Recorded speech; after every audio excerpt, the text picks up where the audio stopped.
Hello दोस्तों। तो आज हम बायोकेमिस्ट्री का वाटर एंड पीएच ये टॉपिक देखेंगे। बायोमेडिकल इंपॉर्टेंस क्या है वाटर का। 75% of the mass of the living cell is water.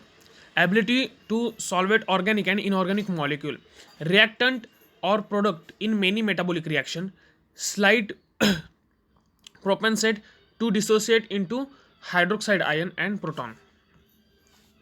अब एक्चुअली वाटर क्या करता है तो रेगुलेट अब regulation of water balance depends upon कौन कौन सी चीज़ पर हमारे बॉडी के अंदर वाटर बैलेंस डिपेंड होता है। तो hypothalamic mechanism that control thirst, antidiuretic hormone ADH, retention और excretion by the kidney and evaporative loss. अब वाटर का एक्चुअली मॉलिक्यूल कैसा होता है वो हम देखते हैं। तो वाटर का मॉलिक्यूल कैसा होता है, irregular, slightly skew, tetrahedron with oxygen at its centre. Water molecule में कैसा होता है, वन ऑक्सीजन होता है और दो हाइड्रोजन एटम होते हैं। अब वाटर देखो, वाटर डाइपोल मॉलिक्यूल है। डाइपोल का मीनिंग क्या है, dipole molecule with electric charge distributed asymmetrically about its structure. मतलब उसका स्ट्रक्चर है उसमें इलेक्ट्रिक चार्ज असिमेट्रिकली डिस्ट्रीब्यूटेड होता है। Portion near to oxygen atom is slightly negative and portion near to the hydrogen atom it's slightly positive. इस तरह से जो चार्ज होता है वो डिवाइड हो जाता है। देखो अब वाटर का डाई इलेक्ट्रिक कांस्टेंट जो है वो कितना है, 78.5। ये इंपॉर्टेंट है, इसका एमसीक्यू अगर पूछे जा सकते हैं। Dielectric constant of the water is 78.5। Coulomb's law actually क्या बताता है, the strength of interaction between oppositely charge particle is inversely proportional to dielectric constant of the medium. मतलब जितना डाइलेक्ट्रिक कांस्टेंट कम उतना दो अलग अलग मॉलिक्यूल के बीच में जो होने वाला फोर्स ऑफ अट्रैक्शन है वो ज्यादा, इस तरह से इनवर्सली प्रोपोर्शन होता है। The higher the dielectric constant the weak the force of attraction between charge and polar species, इस तरह से। अब हाइड्रोजन बॉन्ड, वाटर की एक एक्चुअली टेंडेंसी है कि वो हाइड्रोजन बॉन्ड फॉर्म करता है। अब हाइड्रोजन बॉन्ड क्या होता है, electrostatic interaction between hydrogen atom and the unshared electron pair of electronegative atom such as oxygen and nitrogen, weak transient, half life of 1 microsecond और less. Now hydrogen bond weaker than covalent bond. Hydrogen bond बहुत weaker होता है। Required 4.5 kilo calorie पर mole of energy to break hydrogen bond between water molecule compare with 110 kilocalorie mole to break the covalent bond OH bond within the water molecule। मतलब hydrogen bond इतना weaker होता है कि इसको break करने के लिए कितनी एनर्जी चाहिए, 4.5 किलो कैलोरी पर मोल, बस इतनी एनर्जी चाहिए। और उसी वाटर मॉलिक्यूल में जो OH बॉन्ड होता है उसको ब्रेक करने के लिए कितनी एनर्जी चाहिए, तो 110 किलो कैलोरी पर मोल एनर्जी चाहिए। नाउ हाइड्रोजन बॉन्ड के थोड़े फंक्शंस है। फंक्शन क्या है, play important role in stabilising the 3 dimensional structure of protein and nucleic acid and in enzyme catalysis. मतलब बहुत जगह हाइड्रोजन बॉन्ड का यूज होता है for structure stabilising. Any molecule that is capable of forming hydrogen bond can do so with water, aldehyde, ketone, amide, alcohol and amine. अब ये देखो water का डिसोसिएशन कैसे हो गया है, H2O तो H+ और OH-, दो अगर मॉलिक्यूल है तो उसका डिसोसिएशन कैसा होगा, twice H2O it gives H3O+ plus OH-। तो इस तरह से डिसोसिएशन ऑफ वाटर होता है। अब पीएच देखो, पीएच क्या है, पीएच किसने इंट्रोड्यूस किया, तो सेरेंसन ने इंट्रोड्यूस किया 1909 में। ओके तो 1909 में सोरेनसेन इसने पीएच को इंट्रोड्यूस किया। Negative logarithm of the hydrogen ion concentration इसमें निकाला जाता है। Value is known as power, English में क्या बोलते हैं पावर, फ्रेंच में क्या बोलते हैं पीसेंट, और जर्मन में क्या बोलते हैं पोटेंस। तो इस तरह से पीएच में जो पी है वो इस वर्ड से आता है, मतलब पी पावर, पीसेंट, पोटेंस, इस तरह से। अब ये देखो पीएच मतलब कैसे कैलकुलेट किया जाता है, पर ये इतना इंपॉर्टेंट नहीं है, बस 0 लास्ट में दिया है कि 7 ये जो पीएच निकाला गया है ये एक्चुअली न्यूट्रल पीएच है। ठीक है, आपको पता होगा ना एसिडिक का क्या होता है, basic, less than 7 is acidic, more than 7 is basic, at the 7 it is neutral. देखो ये वही बताया जो मैंने अभी बताया। पीएच अगर 7 से कम है तो वो एसिड है, अगर पीएच 7 से ज़्यादा है तो वो बेस है। अब एसिड का क्या होता है, देखो low pH, high concentration of H+, proton donor. अब देखो स्ट्रॉन्ग एसिड कौन कौन से हैं, HCl है, H2SO4 है, completely dissociate into anion and cation even in strongly acidic solution. मतलब आपको एक तरह से बताता हूँ कि स्ट्रॉन्ग एसिड कौन से होते हैं, जो काफी जल्दी हाइड्रोजन या H+ देते हैं, वो स्ट्रॉन्ग एसिड होते हैं. ओके. और वीक एसिड कौन कौन से होते हैं? Albumin, phosphate, sulphate, lactate, ketones. Partial dissociate in acid solution, मतलब जो जल्दी से H+ को देते नहीं है, वो वीक एसिड है. ऐसा यहाँ पे है. अब बेस देखो, बेस का क्या है properties? High pH, low concentration of H+, proton acceptor. Okay. Strong base कौन कौन से? Strong base KOH, NaOH, completely dissociate at basic solution. Weak base कौन कौन से? Partially dissociate in basic solution. इसका भी यही है, जो जल्दी से H+ को लेते हैं खुद के पास, या फिर काफी जल्दी से OH को देते हैं, वो स्ट्रॉन्ग बेस है. और जो जल्दी से H+ को खुद की तरफ ले नहीं सकते, वो वीक बेस है. अब ये एक्चुअली यहाँ पे कुछ दिया हुआ है, pH of extra cellular fluid, मतलब ब्लड का पीएच. ये कैसे कैलकुलेशन निकाला है ये आपको याद रखने की जरूरत नहीं है. बस ये जो नीचे लाइन दी है कि पीएच, ब्लड का पीएच कितना होता है, तो 7.35 to 7.45 के बीच रहता है, तो नॉर्मल पीएच. ये आपको याद रखना चाहिए बस. PH of extra cellular fluid blood. तो देखो, अब नॉर्मल पीएच कितना है, तो आपको पता चल गया 7.35 to 7.45 इनके बीच है. तो अगर लेस देन 7.35 है तो वो एसिडोसिस है, और अगर ग्रेटर देन 7.45 है तो वो अल्कलोसिस है. इसको याद रखो. Why is pH important? Hydrogen ion react highly with cellular protein, altering their function. Avoid acidosis and alkalosis is essential for normal cellular function. Cause of acidosis and alkalosis should be determined and treated. ये actually ये important है, आगे जाके हमें देखना है acidosis क्या होता है, अल्कलोसिस क्या होता है, इसको कैसे निकाल जाता है, ये हमें देखना है, ये इंपॉर्टेंट है. अब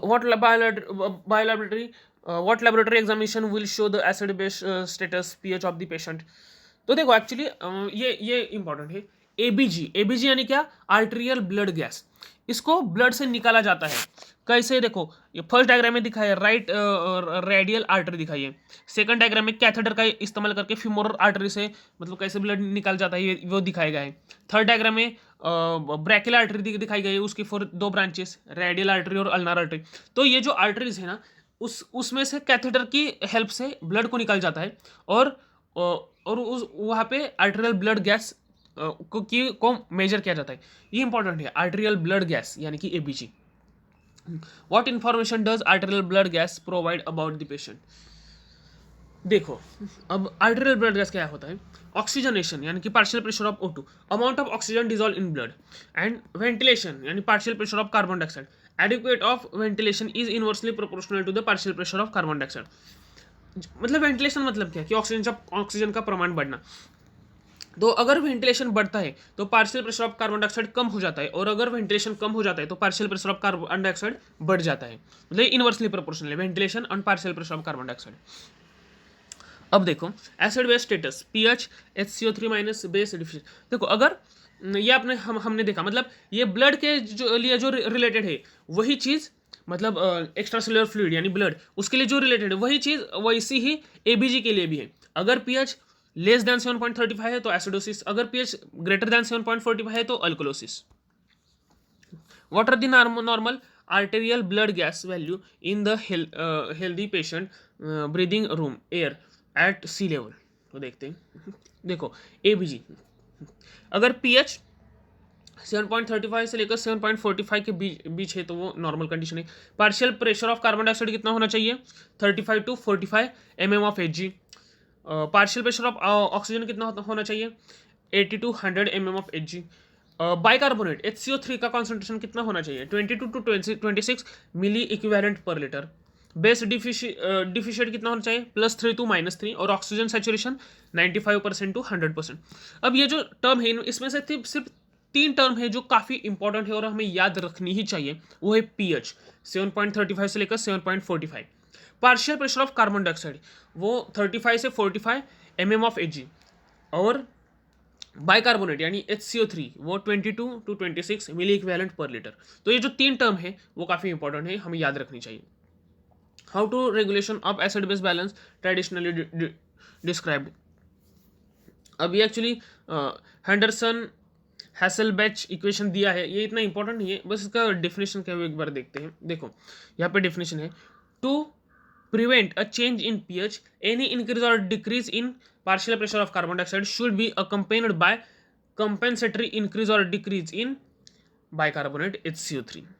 मतलब अगर pH में चेंज हो जाए किस वजह से, तो partial pressure of carbon dioxide बढ़ जाए या कम हो जाए, तो उसको उसको फिर से नॉर्मल करने के लिए, पीएच को नॉर्मल करने के लिए हमें बाइकार्बोनेट का भी कॉन्सेंट्रेशन इंक्रीज या डिक्रीज करना पड़ता है। अगर partial pressure of carbon dioxide बढ़ चुका है तो हमें बाइकार्बोनेट की कॉन्सेंट्रेशन भी बढ़ाना पड़ेगा, और अगर partial pressure of carbon dioxide कम हो गया है तो हमें बाइकार्बोनेट का भी कॉन्सेंट्रेशन कम करना पड़ेगा। तो इस तरह से ये लॉ है, हेंडरसन हैसलबैच इक्वेशन। ये देखो एक्चुअली चार्ट में आपको ठीक से मैं आपको आगे जाके कुछ यहाँ पे मतलब एग्जांपल दिखाऊंगा न्यूमेरिकल से बहुत सारे, तो उससे आपको थोड़ा ही क्लियर हो जाएगा। ये ऐसे नाम है, respiratory acidosis, respiratory alkalosis, metabolic acidosis और मेटाबॉलिक अल्कोलोसिस। तो ये हम मतलब वैल्यू को देख के ये बता सकते हैं कि एक्चुअली कौन सा डिसऑर्डर यहाँ पे शो कर रहा है। देखो acid base interpretation, look at the pH, ये आपको पता है एक्चुअली। यहाँ पे देखो एबीजी रिजल्ट, ये न्यूमेरिकल्स दिए हुए हैं कुछ, ये हमें थोड़े आगे जाके नोटबुक में लिख के वो ठीक से आपको समझाऊंगा। न्यूमेरिकल्स यहाँ पे बहुत सारे हैं।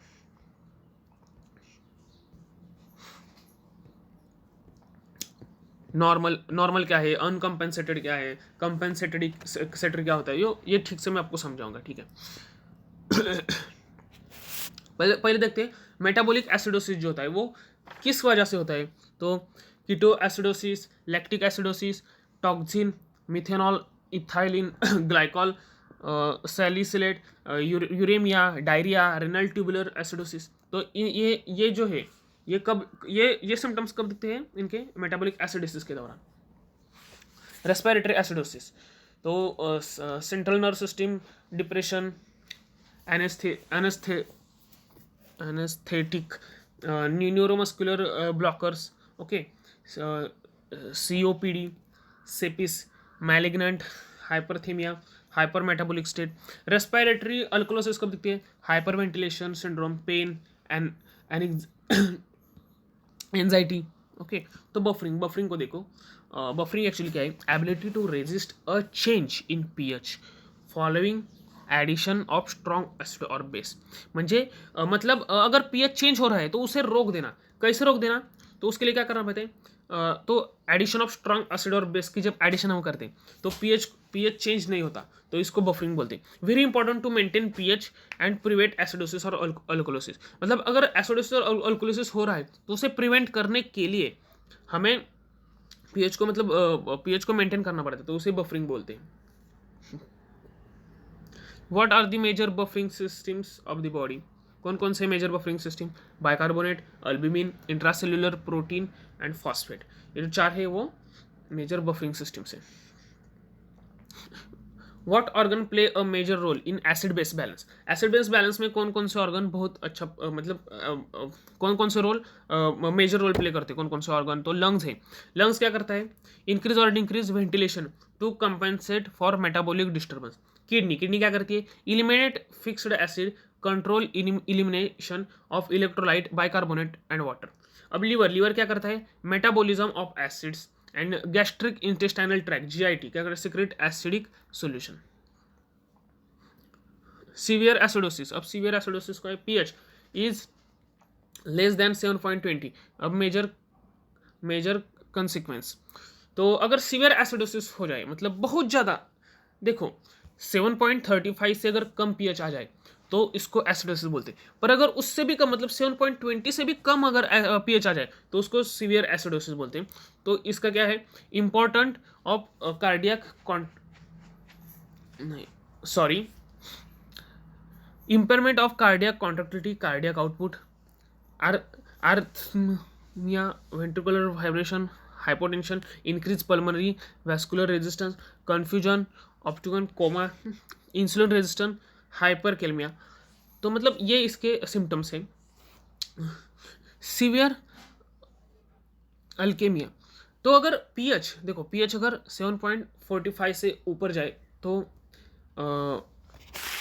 अल्कलोसिस होता है। पर अगर वही पीएच 7.60 से भी ऊपर जाए तो उसको सीवियर अल्कलोसिस होता है। तो वो क्या, increase cardiac contractility until pH more than 7.7 when a decrease is seen. Refractory ventricular arrhythmia, coronary artery vasoconstriction, decrease pulmonary vascular resistance and hypoventilation। अब ये देखो, ये एक्चुअली यहाँ पे मेटाबॉलिक एसिडोसिस के हमने डिसीज देखे थे। ये मेटाबॉलिक अल्कोलोसिस के डिसीज कौन कौन से, तो vomiting, primary aldosteronism, milk alkali syndrome and sodium bicarbonate dialysis. तो यहाँ पे हमने ये देखते हैं। अब वो एक्चुअली हम